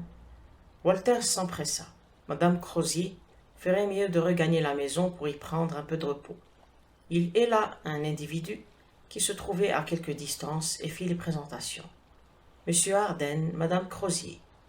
Madame Crosier est un peu incommodée par la chaleur, Arden. Accompagnez-la jusqu'à la maison, voulez-vous? La sensation d'étourdissement était en train de s'estomper. Deirdre marchait à côté d'Arden. Elle lui avait jusque-là à peine accordé un regard. « Deirdre !» Son cœur bondit dans sa poitrine, puis s'arrêta de battre. Un seul être au monde avait jamais prononcé son nom comme ça, avec cette légère inflexion sur la première syllabe qui en faisait une caresse. Elle tourna la tête pour mieux dévisager l'homme qui était à côté d'elle. Il était boucané par le soleil, au point d'en paraître presque noir. Il claudiquait et sur la joue qu'elle pouvait voir, une longue cicatrice, un estafilade modifiait son expression, mais elle le reconnaissait. Tim? Pendant une éternité, leur sembla-t-il, ils se dévorèrent des yeux, muets et tremblants. Et puis, sans savoir ni pourquoi ni comment, ils se retrouvèrent dans les bras l'un de l'autre. Le temps, pour eux, avait fait machine arrière. Puis ils desserrèrent leur étreinte et Deirdre, consciente de la bêtise sans nom de sa question, articula. « Alors tu n'es pas mort ?» Non, ils ont dû prendre le cadavre d'un autre Gus pour le mien. J'avais été salement touché à la tête, mais j'étais revenu à moi, et j'avais réussi à ramper jusque dans la brousse. Après ça, je ne sais pas ce qui s'est passé pendant des mois et des mois, si ce n'est qu'une tribu amie m'a soigné, et que j'ai fini par recouvrer mes esprits, et que je me suis débrouillé pour regagner la civilisation. Il marqua un temps, et là j'ai découvert que tu étais remarié depuis 6 mois. Oh, Tim, essaye de comprendre. Je t'en prie, essaye de comprendre, sanglota-t-elle. C'était tellement horrible, cette solitude et cette pauvreté. Ça m'avait été égal d'être pauvre avec toi, mais quand je me suis retrouvée toute seule, je n'ai pas eu le courage d'affronter tout ce que cela peut avoir de sordide. Et bien sûr, Deirdre, je l'ai compris. Je sais que tu as toujours eu du goût pour la grande vie, je t'en avais déjà arraché une fois. Mais la seconde, comment dire, mes nerfs ont lâché. J'ai été très salement amoché, tu vois. Je pouvais à peine faire un pas sans mes béquilles. Et puis il y avait cette cicatrice. Elle l'interrompit avec transport. Tu crois que je me serais soucié de ça? Non, je sais que ça ne t'aurait pas arrêté. Je me suis conduit comme un imbécile. Il y a des femmes que ça aurait rendu malade, tu sais. Je me suis mis en tête de m'arranger pour tes pieds. Si tu m'avais l'air heureuse, si je parvenais à la conclusion que tu étais satisfaite de ton sort avec Rosier, eh bien, je resterais mort. Et je t'ai vu. Tu montais dans une grande voiture. Tu étais enveloppé de zibeline. Un truc que je n'aurais jamais été capable de t'offrir, même si j'avais travaillé à m'en user les doigts jusqu'à l'os. Et bref, tu semblais passablement rayonnante. Et moi, je n'avais plus la force, ni le courage, ni la foi en moi qui m'habitait avant la guerre. Tout ce que j'étais capable de voir, c'était ma gueule cassée, mon inutilité, mon incapacité à gagner de quoi te faire vivre. Tandis que toi, tu paraissais si belle, Deirdre. Tu avais l'air d'une reine au milieu de tes sujets. Tu semblais tellement mériter les fourrures, les bijoux, les robes de grands couturiers et tout le luxe que Crosier pouvait mettre à tes pieds. Ça et puis, oui, la souffrance. De vous voir ensemble, cela m'a décidé. Tout le monde me croyait mort, eh bien je le resterai. La souffrance, répéta Deirdre à voix basse. Oui, bon Dieu, Deirdre, ça m'a fait mal. Ce n'est pas que je t'en blâme, je ne te reproche rien, mais ça m'a fait mal. Ils demeurèrent tous deux silencieux un moment, puis Tim lui attira le visage jusqu'au sien et le couvrit de baisers avec une tendresse nouvelle. Mais tout cela est maintenant du passé, ma chérie. La seule chose qu'il nous faille décider, c'est comment nous allons annoncer ça à Crosier. Oh! Elle s'était brusquement écartée. Je n'avais pas pensé. L'apparition de Crosier et de l'administrateur, au détour du chemin, la fit s'interrompre. Tournant rapidement la tête, elle chuchota. Ne fais rien dans l'immédiat, je m'en charge. Il faut que je le prépare. Où puis-je te trouver demain? Nugent réfléchit, puis je pourrais faire un saut jusqu'à Bulawayo. Qu'est-ce que tu dis du café à côté de Standard Bank, à 3 heures de l'après-midi? Il ne devrait pas y avoir achat. Deirdre fit un bref signe d'assentissement, avant de lui tourner le dos pour rejoindre les deux autres. Tim Nugent, le front plissé, la regarda s'éloigner. Quelque chose dans son comportement le perturbait. Deirdre se montra très silencieuse durant le trajet de retour. Abritée derrière la fiction d'une légère insolation, elle réfléchit à la ligne de conduite à adopter. Comment devrait-elle le lui dire? Comment allait-il le prendre? Une étrange lassitude semblait s'emparer d'elle, ainsi qu'un désir croissant de remettre la révélation à plus tard, autant que faire se pourrait. Demain serait bien suffisant. Ce n'était pas le temps qui manquait avant 3 heures de l'après-midi. L'hôtel était inconfortable. Leur chambre se trouvait au rez-de-chaussée et donnait sur une cour intérieure. Deirdre passa la soirée à renifler l'air confiné et à contempler avec écœurement le mobilier au mauvais goût criard. Ses pensées s'en furent un temps, vagabonder du côté de Monkton Court, leur manoir, où il faisait si bon vivre, niché au cœur des pinèdes du Surrey. Quand enfin sa femme de chambre se retira, elle alla lentement jusqu'à son coffret à bijoux. Dans la paume de sa main, le diamant d'or lui retourna l'éclat de son regard. D'un geste presque violent, elle le remit dans le coffret dont elle rabattit bruyamment le couvercle. Demain matin, elle parlerait à Georges. Elle dormit mal, en étouffée sous les plis épais de la moustiquaire. La pénombre bruissante était ponctuée par l'obsédant plop qu'elle avait appris à redouter. Elle se réveilla apathique et blafarde. Impossible de faire une scène si tôt le matin. Elle resta cloîtrée toute la matinée, à se reposer dans la petite chambre, hermétiquement close. Et l'heure du déjeuner lui tomba dessus avec une sensation de cataclysme. Comme ils étaient restés à table pour prendre le café, Georges Crozier lui proposa un tour en voiture jusqu'à Matobo. Nous avons largement le temps si nous partons tout de suite. Deirdre secoua la tête en invoquant la migraine et se dit en elle-même: ça règle la question. Je ne peux pas précipiter les choses, après tout. Qu'importe un jour de plus ou de moins, je l'expliquerai à Tim. Elle fit adieu de la main à Crozier, tandis qu'il s'éloignait en pétaradant à bord de la vieille Ford déglinguée. Puis, après un coup d'œil à sa montre, elle se rendit, lentement à pied à l'endroit fixé pour le rendez-vous. Le café était désert en ce début d'après-midi. Ils s'assirent à une petite table et commandèrent l'inévitable thé que les Sud-Africains boivent à toute heure du jour et de la nuit. Ni l'un ni l'autre ne dirent un mot avant que la serveuse ne se retire dans son repère derrière les rideaux roses. Ce n'est qu'alors que Deirdre leva la tête, elle sursauta en mesurant l'intensité avec laquelle il la sondait du regard. « Deirdre, est-ce que tu lui as dit ?» Elle secoua la tête et, s'humectant les lèvres, chercha des mots qui se refusaient à venir. « Pourquoi ?»« Ça ne s'est pas trouvé, le temps m'a manqué. » Même pour elle, les mots avaient sonné faux. Ce n'est pas ça, il y a autre chose. Le doute m'a effleuré hier. Aujourd'hui, j'en suis sûre, Deirdre. De quoi s'agit-il? Elle secoua la tête en silence. Il y a une raison pour que tu ne veuilles pas quitter Crozier, pour que tu ne veuilles pas me revenir. Quelle est-elle? C'était exact. À l'entendre le formuler ainsi, elle le comprit.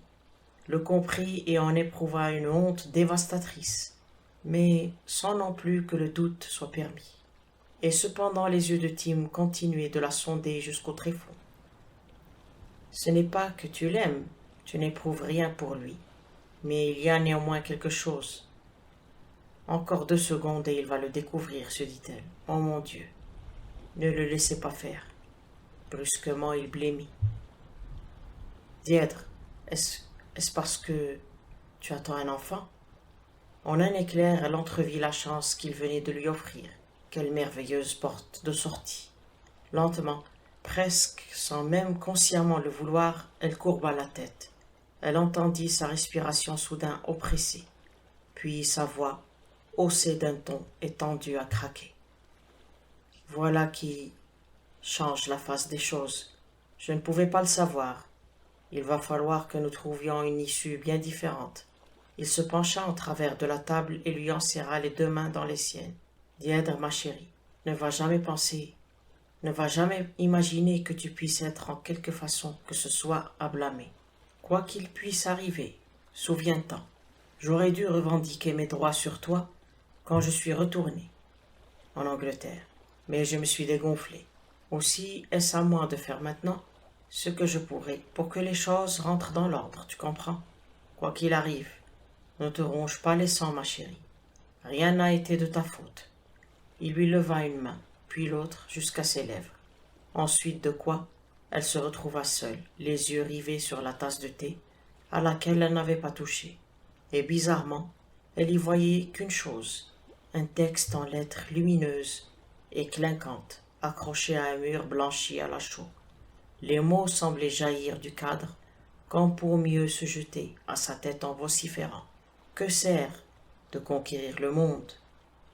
Elle se leva, paya le thé et s'enfuit. À son retour, Georges Crozier se vit accueillir par une sommation. Sa femme ne devait pas être dérangée, sous aucun prétexte. Sa migraine, expliqua sa femme de chambre, avait redoublé. Il était 9 heures le lendemain matin, quand, le visage plutôt grave, il entra dans sa chambre. Deirdre était assise dans son lit. Elle était blanche comme un linge et paraissait décomposée, mais ses yeux brillaient comme jamais. « Georges, j'ai quelque chose à vous annoncer, quelque chose d'assez dramatique. » Il l'interrompit avec brusquerie. « Alors vous avez entendu la nouvelle.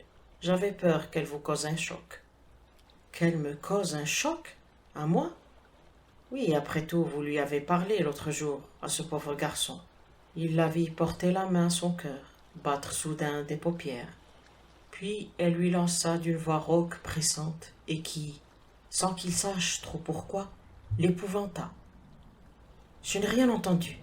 Dites-moi de quoi il s'agit, vite. » J'estimais qu'il valait mieux. « Dites-le-moi. » Là-bas, sur cette plantation de tabac, ce type s'est tiré une balle dans la tête.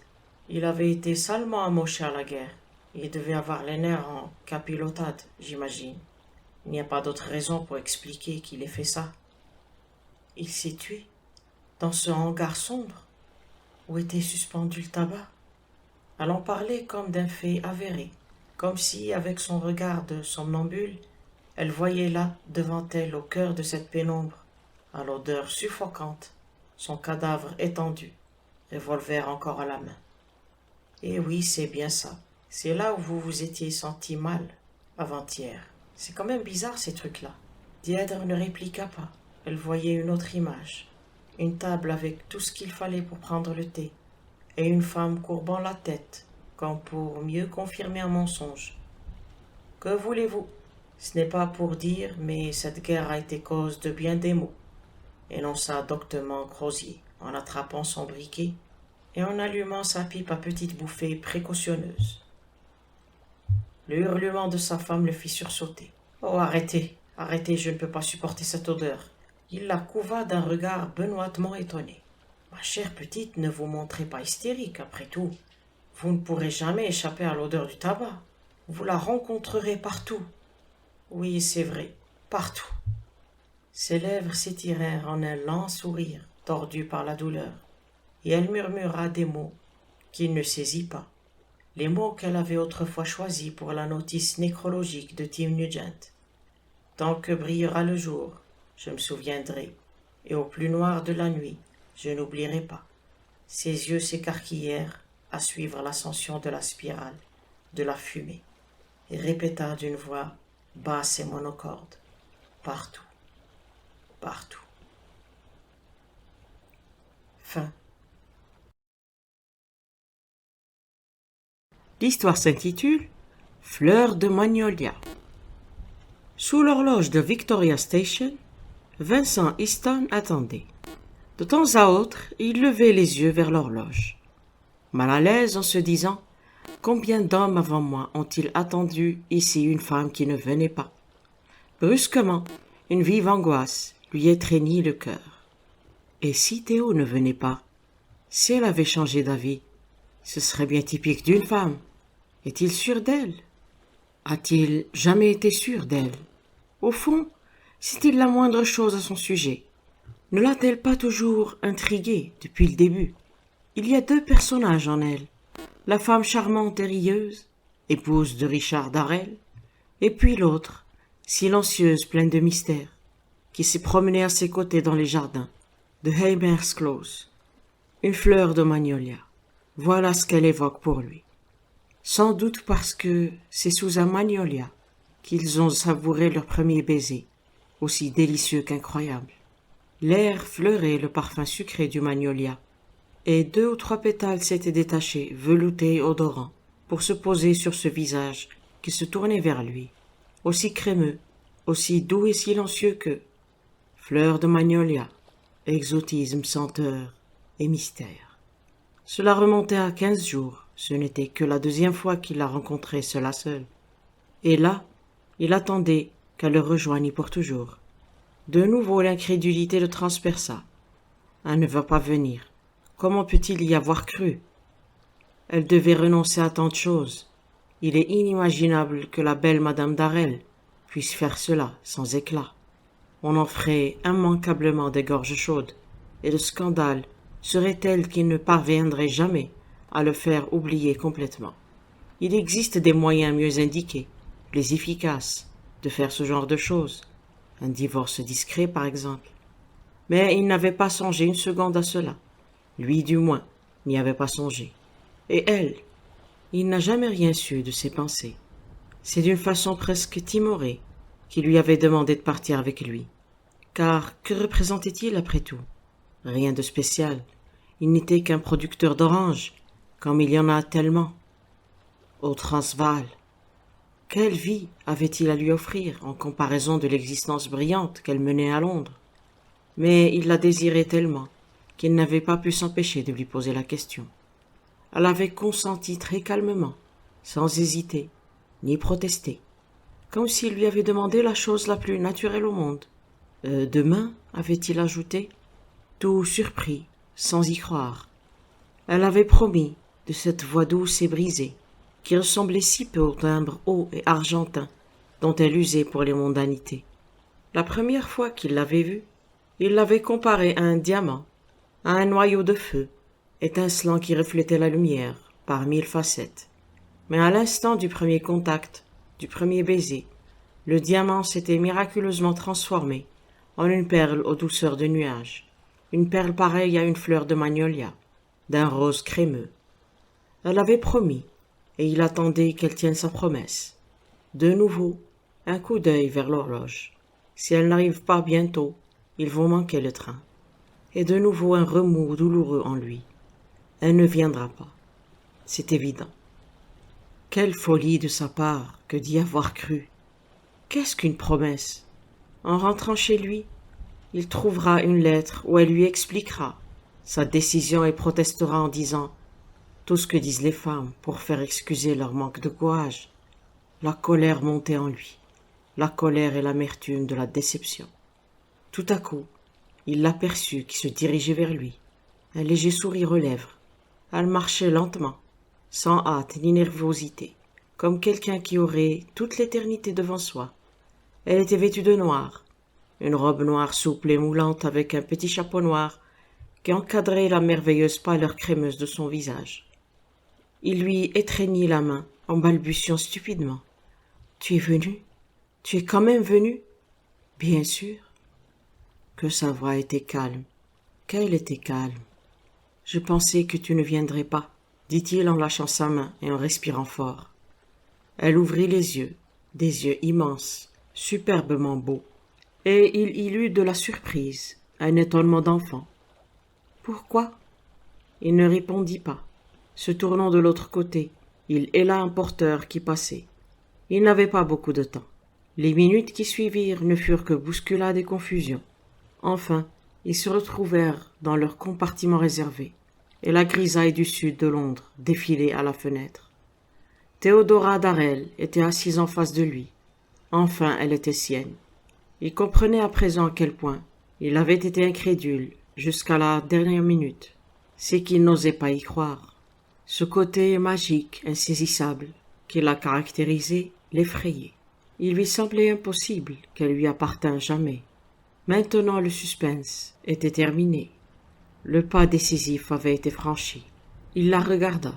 Elle était appuyée dans le coin, immobile. Sur ses lèvres flottait encore un souvenir de sourire. Ses yeux étaient baissés. Ses longs cils noirs balayaient la courbe laiteuse de sa joue. Qu'a-t-elle en tête en ce moment? Se demanda-t-il. À quoi pense-t-elle? À moi? À son mari? Et au fait, que pense-t-elle de lui? L'a-t-elle aimé jadis? N'a-t-elle jamais rien éprouvé pour lui? Lui inspire-t-il de la haine ou seulement de l'indifférence? Tout à coup, une pensée le traversa, plus douloureuse. Je ne sais rien, je ne saurai jamais rien. Je l'aime et je ne sais rien d'elle. Ni ce qu'elle pense, ni ce qu'elle ressent. Son esprit se rabattit sur le mari de Théodora Darel. Il connaissait des quantités de femmes mariées qui ne se montraient que trop heureuses de parler de leur mari.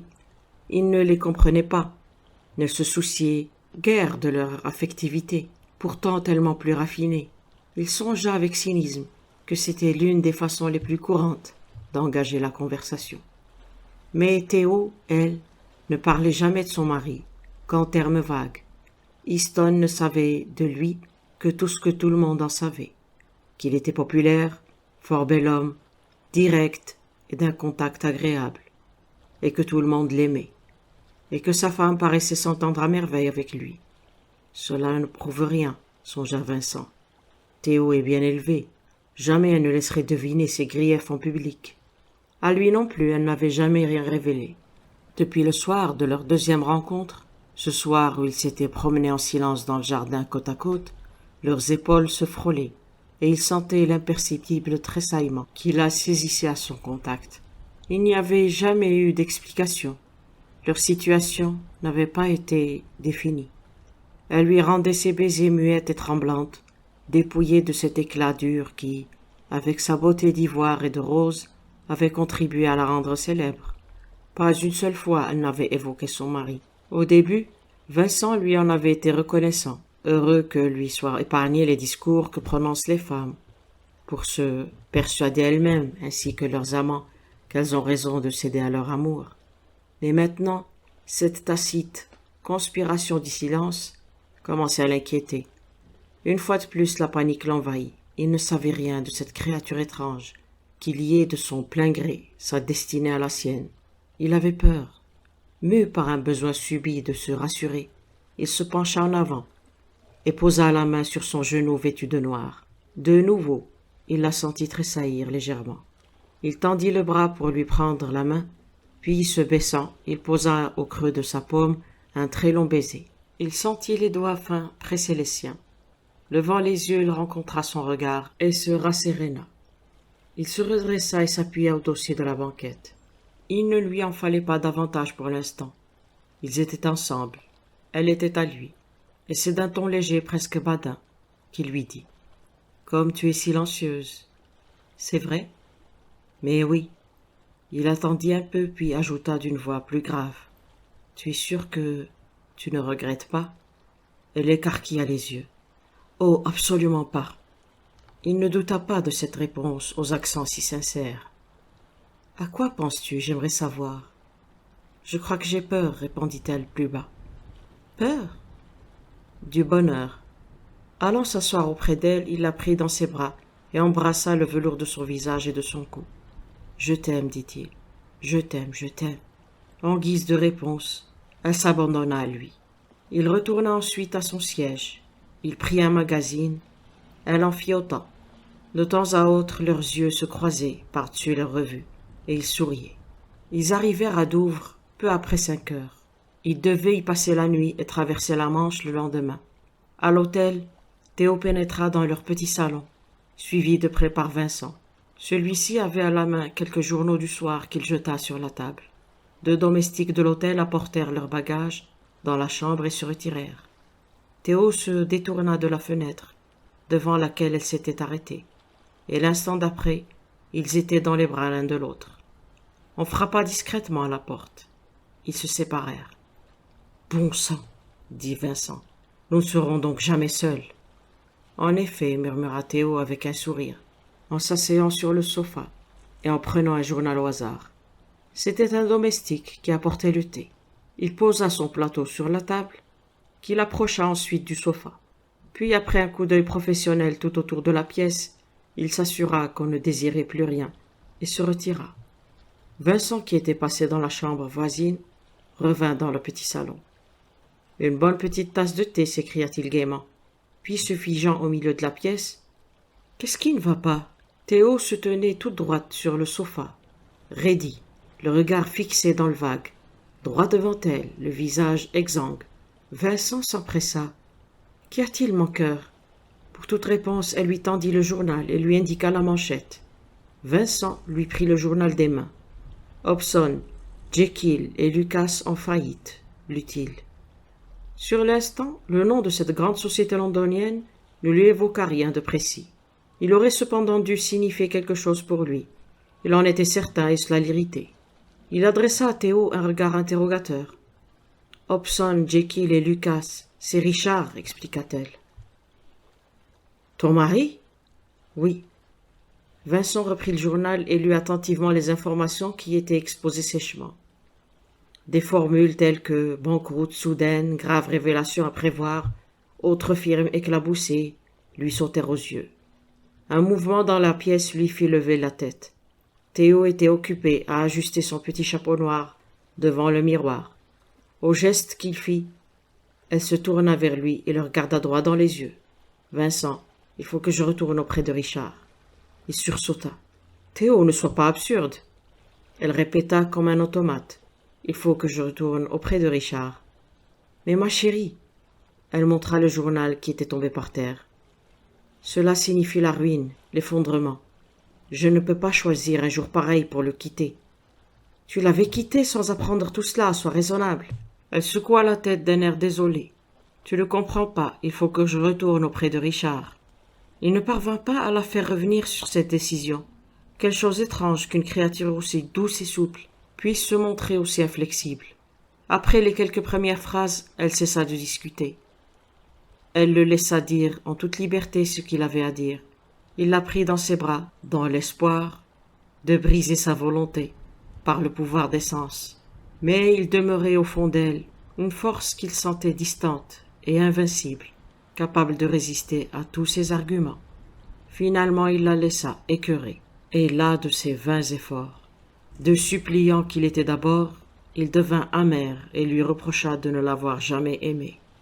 Cela aussi, elle le reçut sans protester, mais tout son visage muet et pitoyable démentait ce dont il l'accusait. À la fin, la rage s'empara de lui. Il lui lança les paroles les plus cruelles qui lui vinrent à l'esprit, ne cherchant plus qu'à la meurtrir, qu'à la traîner sur les genoux. Puis les mots lui firent défaut. Il n'y avait plus rien à dire. Assis, la tête entre les mains, il fixait le tapis de laine rouge.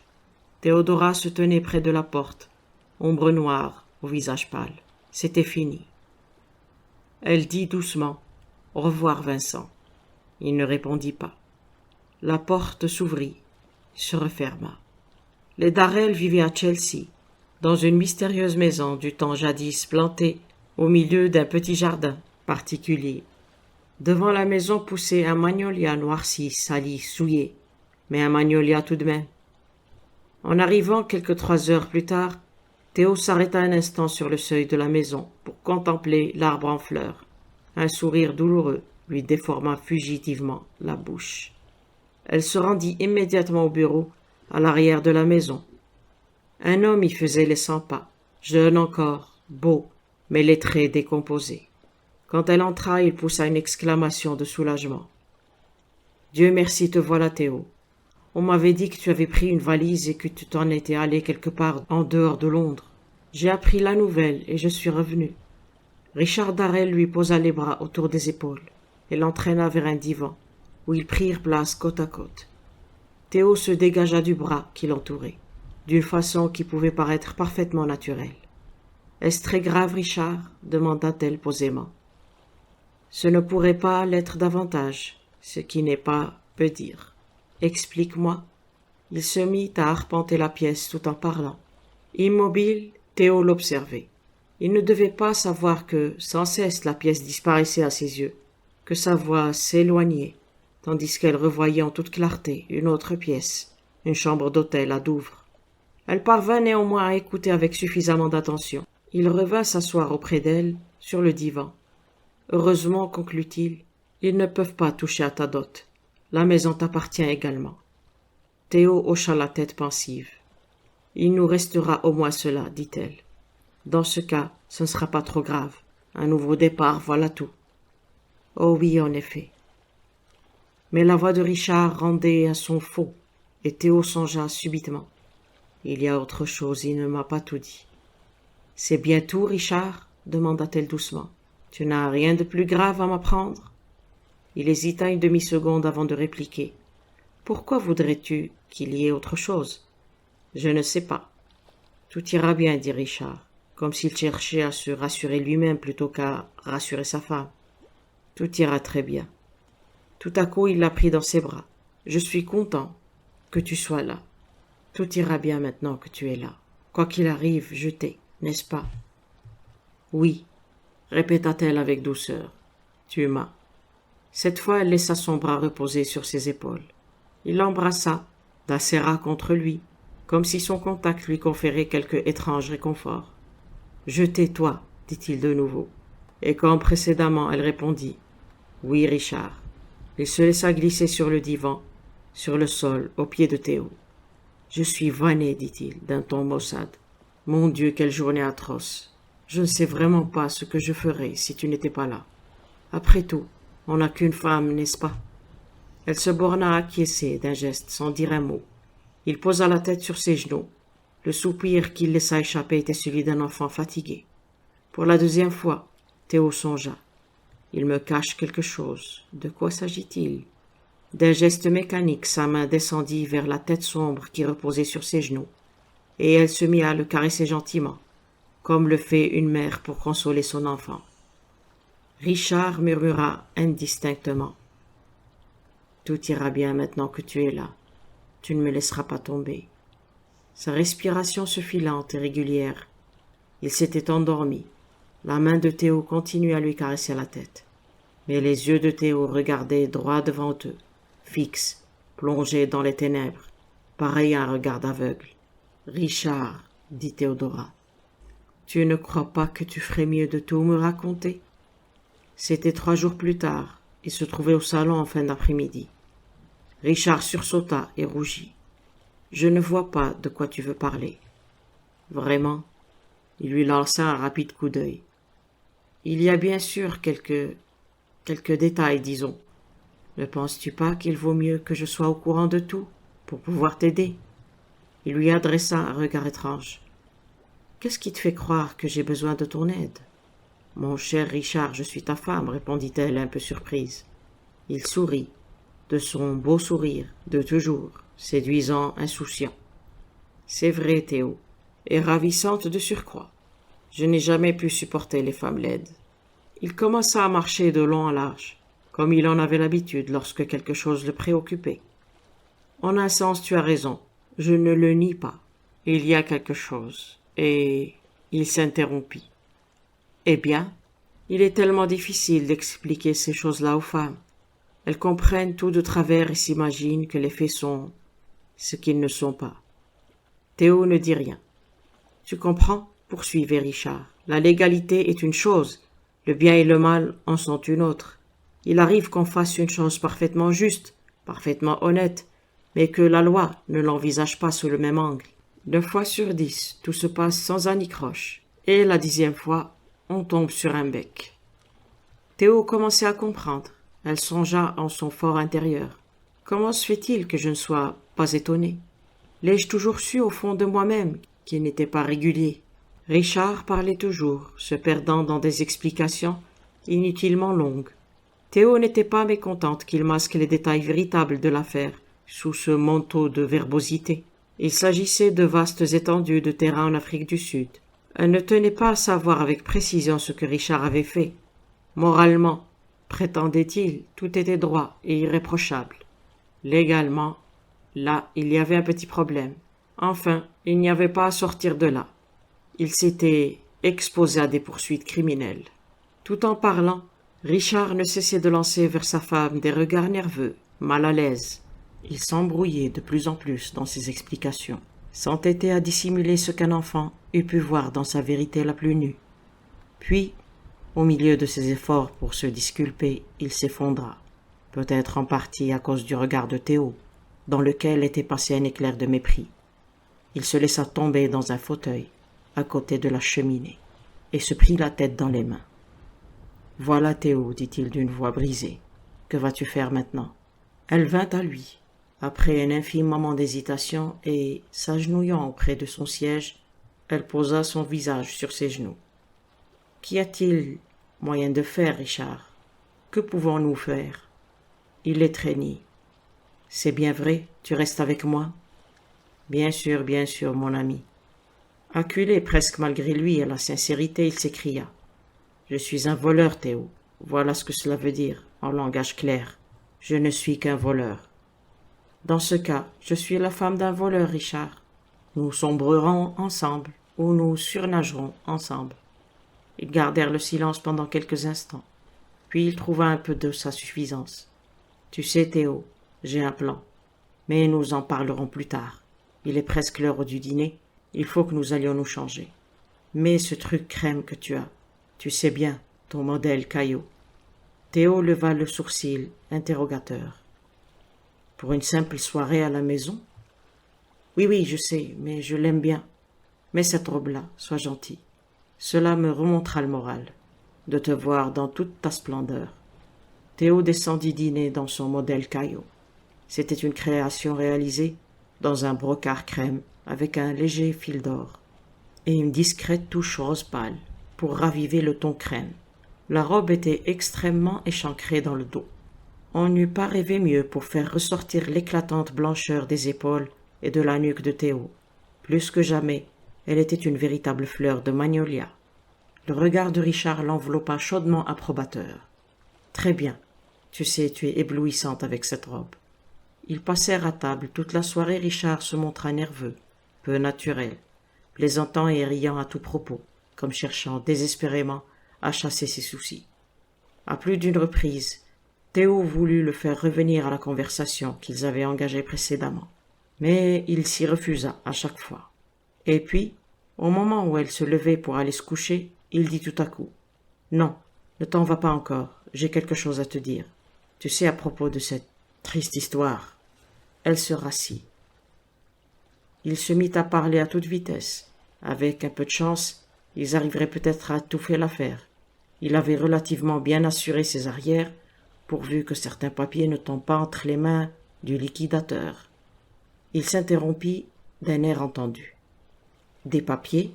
répéta Théo perplexe. « Tu veux dire que tu vas les détruire ?» Richard grimaça. « Je les détruirai sur le champ s'ils se trouvaient en ma possession. C'est là que le bas blesse. Et qui les détient ? Un homme que nous connaissons tous les deux, Vincent Easton. » Une exclamation à peine perceptible échappa à Théo. Elle se reprit aussitôt, mais Richard avait remarqué sa réaction. « Il y a longtemps que je le soupçonne d'être au courant de pas mal de choses. C'est pourquoi je l'ai invité ici, tu te rappelles ? Peut-être que je t'ai demandé d'être gentil avec lui. » Je me rappelle. Je ne sais pas pourquoi, je ne suis jamais parvenu à me lier d'amitié avec lui. Mais toi, par contre, il t'aime bien. Je dirais même qu'il t'apprécie beaucoup. C'est exact, dit Théo d'une voix claire. Ah, dit Richard satisfait. Parfait. Je suppose que tu vois où je veux en venir. Je suis convaincu que si tu allais trouver Vincent Easton pour lui demander de nous remettre les papiers, il ne refuserait pas. Les jolies femmes, tu sais, ça obtient beaucoup de choses. Je ne veux pas faire cela, coupa précipitamment Théo. Pourquoi pas ? C'est hors de question. Le rouge montait aux joues de Richard par plaques. Elle sentait la colère gronder en lui. Ma petite, je crois que tu ne comprends pas exactement où en est la situation. Si tout cela sort au grand jour, je suis passible de prison. C'est la ruine, le déshonneur.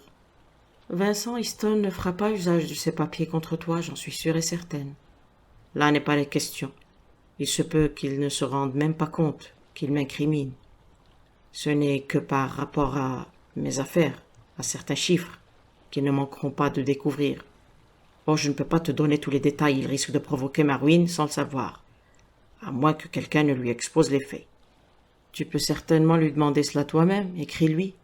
Bravo pour cette brillante suggestion. Non, Théo, non.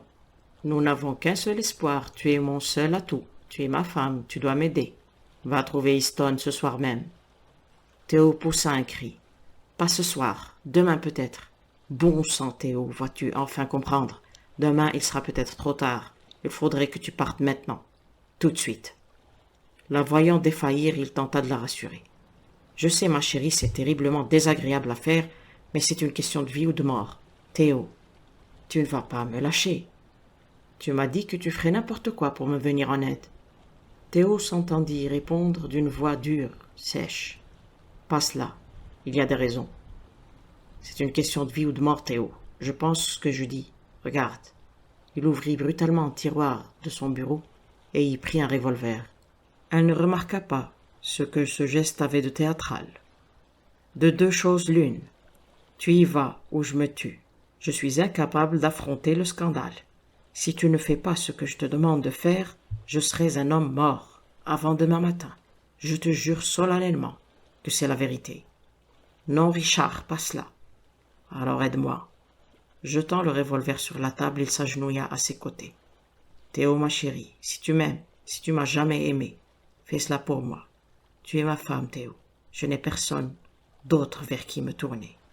Finalement, Théo s'entendit répondre. Très bien, j'y vais. Richard l'accompagna jusqu'à la porte et la mit dans un taxi. Théo? Vincent Easton sursauta. Nous pouvons croire à son bonheur. Elle était là, dans l'embrasure de la porte, son étole d'hermine blanche drapée sur ses épaules. Vincent Easton ne l'avait jamais vue aussi belle. « Alors tu es quand même venu ?» Il se précipitait vers elle, mais elle l'arrêta du geste. « Non, Vincent, ce n'est pas ce que tu penses. » Elle parlait d'une voix rauque, précipitée. « Je viens ici de la part de mon mari. Il croit savoir que tu possèdes certains documents, susceptibles de lui faire du tort. Je te demande de me les remettre. » Vincent demeura immobile, les yeux fixés sur elle. Puis il émit un petit rire bref. « C'est donc cela. Il y a un bon moment déjà que cela va mal pour Hobson, Jekyll et Lucas. J'ai été chargé d'enquêter sur l'affaire. À vrai dire, je soupçonnais un sous-fifre quelconque. Mais je n'avais pas changé à regarder du côté de la tête. » Théo resta muette. Vincent la regarda avec curiosité. « Pour toi, cela ne fait aucune différence ?» demanda-t-il. « Le fait que ton mari soit un escroc ?» Pour parler en termes clairs. Elle secoua la tête. « Cela me dépasse, dit Vincent. Puis il se hâta d'ajouter. « Attends 2 minutes, je vais chercher les papiers. » Théo s'assit. Il passa dans la pièce voisine, puis revint et lui présenta un petit paquet. « Merci, dit Théo. Tu as une allumette ?» Prenant les allumettes qu'il lui offrait, elle s'accroupit devant la cheminée. Quand les papiers furent réduits à un tas de cendres, elle se releva. « Merci, dit-elle de nouveau. « Il n'y a pas de quoi, répondit-il d'un ton compassé. Je vais t'appeler un taxi. » Il l'aida à monter en voiture, regarda le taxi s'éloigner. Quelle étrange entrevue, étrange et conventionnelle. Le premier instant passé, il n'avait même pas osé se dévisager. C'en était fait, c'était terminé. Il s'en irait très loin et s'efforcerait d'oublier. Passant la tête par la fenêtre, Théo s'adressa au chauffeur de taxi. Elle se sentait incapable de retourner directement à la maison, à Chelsea. Il fallait qu'elle respire le grand air. Le fait de revoir Vincent l'avait bouleversée, si seulement, mais non. Elle se ressaisit. Si elle n'éprouvait aucun amour pour son mari, elle se devait néanmoins d'agir correctement à son égard. Il avait des difficultés. Il fallait qu'elle l'épaule. En dépit de tout ce qu'il avait pu faire par ailleurs, il l'aimait. Le forfait qu'il avait commis était un crime contre la société, pas contre elle. Le taxi suivait les larges méandres des rues de Hampstead. Il déboucha bientôt dans le Heath, et une bouffée d'air frais, revigorant, frappa Théo au visage. Elle se sentait de nouveau maîtresse d'elle-même. À présent, le taxi reprit à vive allure le chemin de Chelsea.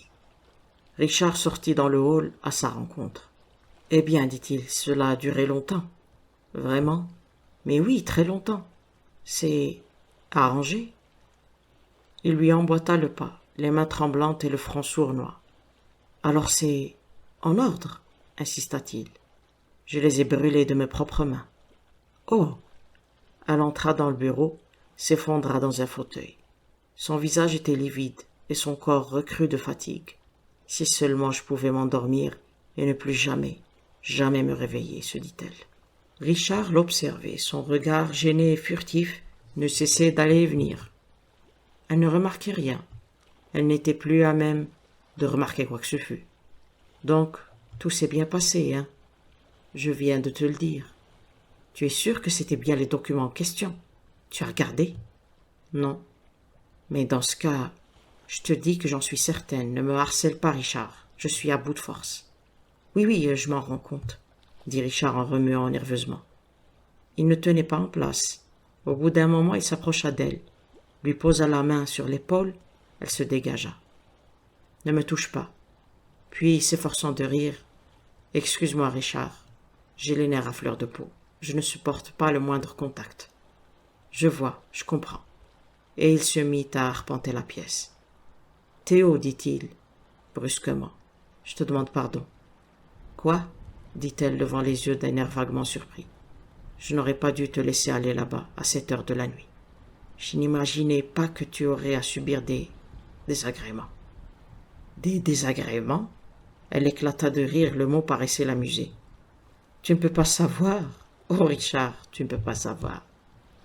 Je ne peux pas savoir quoi? Elle répondit très gravement, en regardant droit devant elle. Ce que cette soirée m'a coûté. Mon Dieu, Théo, je n'aurais jamais pensé. Tu as fait cela pour moi? Le porc. Théo, je ne pouvais pas savoir, je ne pouvais pas deviner, mon Dieu. Il s'était agenouillé devant elle, balbutiant, l'entourant de ses bras. Elle finit par se tourner vers lui et le considéra avec un peu de surprise, comme si ses paroles venaient seulement de pénétrer jusqu'à sa conscience. Je n'avais pas l'intention... L'intention de faire quoi, Richard? Son intonation le fit sursauter. Dis-moi, quelle est cette intention que tu n'as pas eue? Théo, n'en parlons plus. Je ne veux pas savoir. Je ne veux plus jamais y penser. Elle le regardait en face à présent, tout à fait réveillée et maîtresse de toutes ses facultés, et c'est d'une voix claire et distincte qu'elle poursuivit.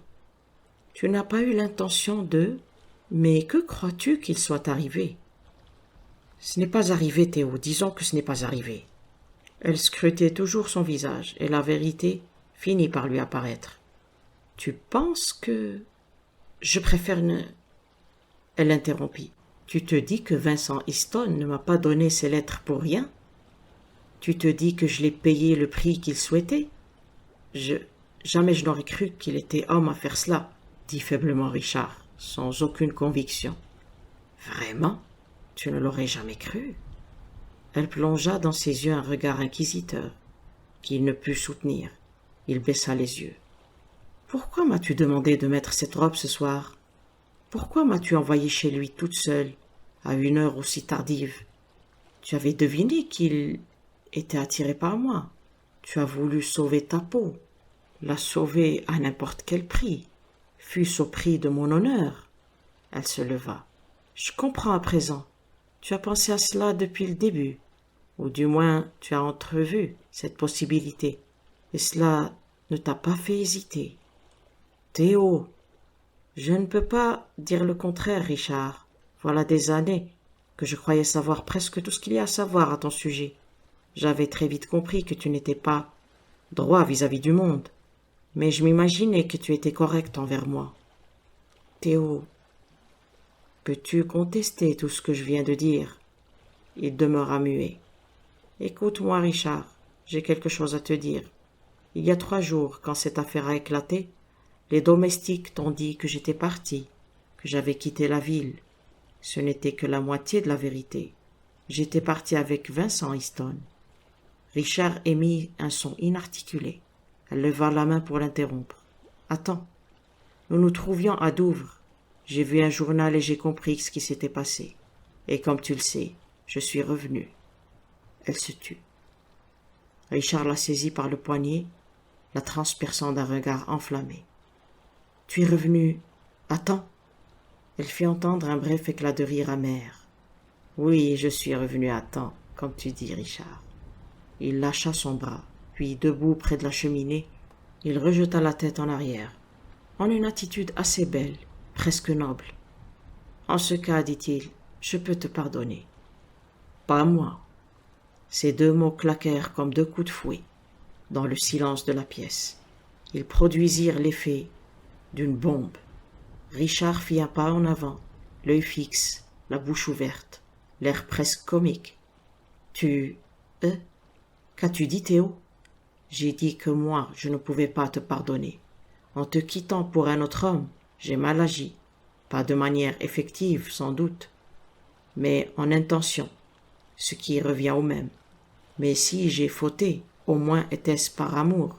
Toi non plus, tu ne m'as pas toujours été fidèle depuis que nous sommes mariés. Si, je le sais bien. J'ai toujours pardonné parce que je croyais réellement à ton amour pour moi. Mais ce que tu as fait ce soir, c'est tout autre chose.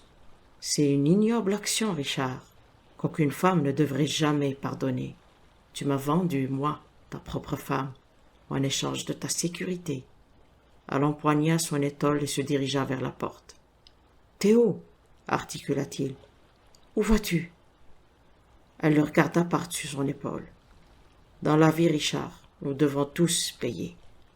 Pour prix de ma faute, je suis condamné à la solitude. Pour la tienne, eh bien, tu as joué la femme que tu aimes et tu as perdu. Tu t'en vas ?» Elle respira profondément. « Vers la liberté. Rien ne me retient ici. » Il entendit la porte se fermer. Des siècles s'écoulèrent. Ou n'était-ce que quelques minutes? Quelque chose volta derrière la fenêtre. Le dernier pétale de magnolia, doux, parfumé. Fin.